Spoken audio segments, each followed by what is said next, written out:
नमस्कार दोस्तों, मैं विनय दुबे मुंबई से। कुछ महीना पहले मैं बेतिया ज़िला आया था और यहाँ से एक दर्दनाक घटना की जानकारी आप तमाम लोगों से मैंने शेयर की थी। और उस समय मैंने एक निवेदन आप लोगों से किया था। खाएंगे कहाँ से क्या करेंगे, रोजी रोटी सब बंद हो गया है बाबू। आप ही लोग हैं हमारा राज्य। हम तो जनता पर भरोसा करके बैठे हुए हैं कि हमारा जनता न्याय दिलाएगा। हमारा आप लोग हैं, हमारा पीठ पर तो कोई हमको दुख नहीं है। आप ही लोग से हुस्का के हम आगे बढ़ेंगे बाबू। अब क्या कह सकते हैं, इतना ही आप लोग किए, बहुत किए हमारे साथ, और आगे क्या कीजिएगा अब आप लोग जानिए।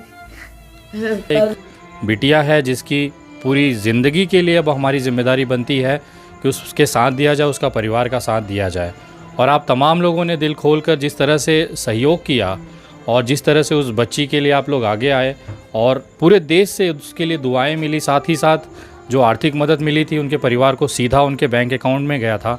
और जो सहयोग राशि हमारे पास आया था वो आज, जैसा मैंने आपको वादा किया था पिछले हफ्ते की वीडियो में, कि मैं बेतिया जाकर उस परिवार से मिलकर उनका हाल चाल लूँगा और उस बिटिया का पैर छूकर मैं एक माफ़ी मांगूंगा कि इस पुरुष समाज में इस तरह की घटनाएं हो रही हैं और उसके लिए हम कहीं ना कहीं ज़िम्मेदार मानते हैं अपने आप को। हम शर्मसार हैं इस तरह की घटना के लिए, लेकिन ठीक उसी समाज में हम अपना दायित्व भी जानते हैं। वो मेरी भी बिटिया है, आपकी भी बिटिया है, तो उसकी ज़िम्मेदारी भी आपकी और हमारी है। तो उसके आने वाले सभी जीवन के लिए जो भी ज़रूरत चीज़ें होंगी अब हम लोग सबको मिल के करना है। तो आप लोगों ने जो मदद, आर्थिक मदद मुझे भेजी थी, आज मिश्रा जी और उनके परिवार के बीच में हम लोग हैं और ये पूरा जो आर्थिक मदद है वो आज हम उनके परिवार को हैंडओवर कर रहे हैं। और आगे भी ये वादा हमारा है कि जो भी इस बच्ची के, चाहे पढ़ाई के लिए हो, चाहे स्वास्थ्य की सुविधाओं के लिए हो, चाहे भविष्य में उसकी शादी के लिए, चाहे आगे कोई भी जिम्मेदारी हो, अगर मैं ज़िंदा रहा और हमारी टीम इसी तरह से बनी रही, आप लोगों का सहयोग रहा, तो हम लोग हमेशा इस परिवार के साथ में हैं। आज दादी है यहाँ पर, मैं ज़रा उनसे पूछना चाहूँगा कि अब क्या हालात हैं घर के। लॉकडाउन लगा हुआ है, बिहार में तबाही मची हुई है और उस बीच में जबकि पूरा धंधा और व्यापार, जॉब वगैरह सब बंद हैं, तो ये परिवार सर्वाइव कैसे कर रहा है, कैसे घर चल रहा है, मैं दादी से बात करना चाहूँगा। दादी, क्या हालात है अभी यहाँ पे घर पे आपके? अब हालात तो बड़ी खराब बा। सभी का रोजी रोजगार बंद बा। एगो दामाद बड़न मानसा टोला में, उहे दामाद मैंने लिया देता रहो, तो दर दवाई खाना पीना उनके से चलता। और ये लोग बा मैंने अगल बगल में जे निमन निमन लोग बा उ मदद करता है ना। ये स्थिति है कि आज लॉकडाउन की वजह से परिवार की कमर टूट चुकी है। लगभग ये देश भर का हालात है, ये केवल दादी की बात नहीं है, देश भर की ये स्थिति है। और आज उसी का खामियाजा है कि आज लोगों से मदद, आर्थिक मदद के तौर पे लोग एक दूसरे को इंसानियत के तौर पे मदद कर रहे हैं। काश सरकारें भी ये जान जाती कि एक आम इंसान का दर्द क्या होता है।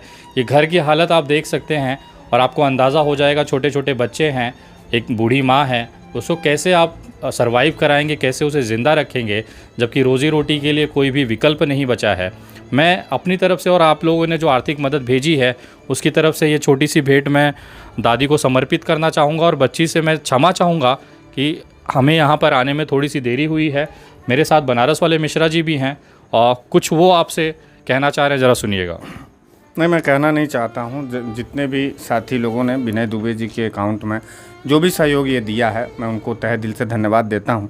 और एक बात आप लोगों से कहना चाहता हूँ कि जिस हिसाब से आप लोग हम लोगों के हर मुहिम में खड़े होते हैं साथ में, आपको ऊपर वाला हमेशा यूं ही तरक्की और बरकत देता रहे। हम लोग अपने निजी काम के लिए कभी कुछ बोलते नहीं हैं। जब भी हम समाज में ऐसे दर्द भरी घटनाओं को देखते हैं तो ये लगता है कि बतौर इंसानियत विनय दुबे जी के साथ हम लोग संघर्ष करते हैं। तो विनय दुबे जी को जो भी ये सहयोग मिला है, आप लोगों को जितने भी लोगों ने दिया है, जो भी चाहे कम चाहे ज़्यादा, सबको दिल से ढेर सारी शुक्रिया है। और इस बच्ची के भविष्य के लिए, उज्जवल भविष्य के लिए आपका यह सहयोग निश्चित रूप से काम आएगा इस परिवार के लिए। तो विनय जी, मैं आपसे निवेदन करूंगा कि आप अपने हाथों से दे दीजिए। ये छोटी सी आपके जो घटना हुई है अम्मा, उसका तो हम पूरा नहीं कर पाएंगे, लेकिन एक जो छोटी सी मरहम हम समाज की तरफ से जो भी लोग इंसानियत रखते हैं उनकी तरफ से आपको मैं समर्पित करता हूँ और पैर छू के आशीर्वाद लेता हूँ आपका कि आप इसी तरह से आशीर्वाद बना के रखें। तोनी के भला रह लोगिन बाबू भुलाई रह लोगिन हमरा बच्चा के तोनी के देखता रह लोगिन बाबू हम आप ऐसे ही आराम से रहिए, हम आपके बेटे जैसे हैं और जो भी हमसे हो पाएगा सब कोई आगे भी हम लोग इसी तरह से आते रहेंगे।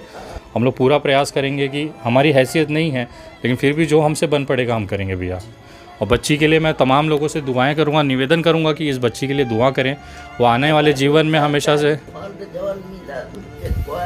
जी सरकारी फंड जौन मिले के एथी में भई रहे संसद में तनी वो खातिर पूछबा लोगी कि कुछ तो बाबू के हमरा हो जाई। इस केस का मैं आपको थोड़ा सा जानकारी देना चाहूँगा कि इसमें जो आरोपी है अभी भी एक आरोपी फरार है और सरकार की तरफ से अभी तक इस परिवार को कोई मदद नहीं मिली है। इतनी दर्दनाक घटना जिसमें पूरा देश रोया था, उसके बावजूद भी अभी भी सरकार की तरफ से कोई सकारात्मक पहल नहीं देखने मिली है। सोचिए वो अपने घरों जाकर अपने बच्चों से कैसे निगाह मिला पाते होंगे। ये मैं मुंबई से करीबन 2300 किलोमीटर दूर अगर ये चीज़ महसूस कर रहा हूँ, इस बिटिया के साथ गलत हुआ है, उसके साथ अत्याचार हुआ है, उसका साथ देना चाहिए। तो यहाँ से एसपी ऑफिस केवल 1 किलोमीटर है। मैं उस तमाम प्रशासन से पूछना चाहता हूँ कि क्या आपके घर में बच्चे नहीं हैं, क्या आप वो जिम्मेदारियों से भाग रहे हैं।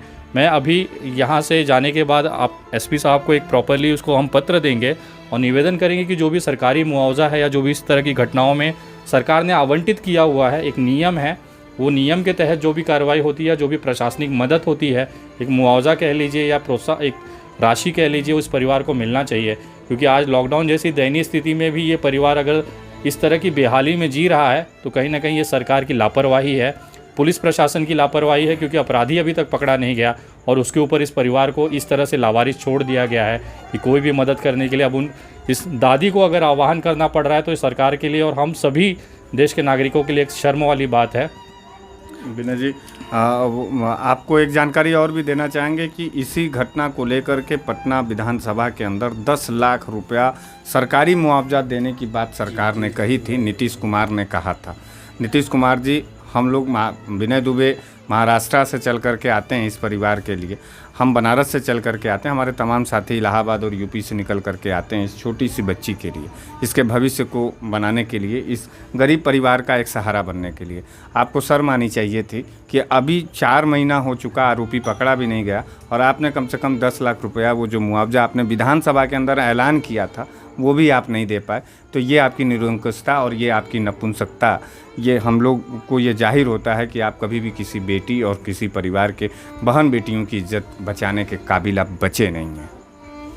सीधा सीधा मेरी भाषा में कहूँ कि अगर अभी भी आपको थोड़ी भी शर्म महसूस होती हो, अगर थोड़ी भी लज्जा, एक मुख्यमंत्री पद की गरिमा अगर आपके अंदर होगी तो हमारे आह्वान, हमारे हाथ जोड़ के प्रार्थना है, हम भले आपकी सरकारों के एक तरह से आपकी गलत नीतियों को उजागर करते हैं, लेकिन फिर भी आपका पैर छूकर मैं निवेदन करता हूं कि इस परिवार के लिए जो आपने शब्द दिए थे, जो आपने संकल्प लिया था, उसे पूरा करें।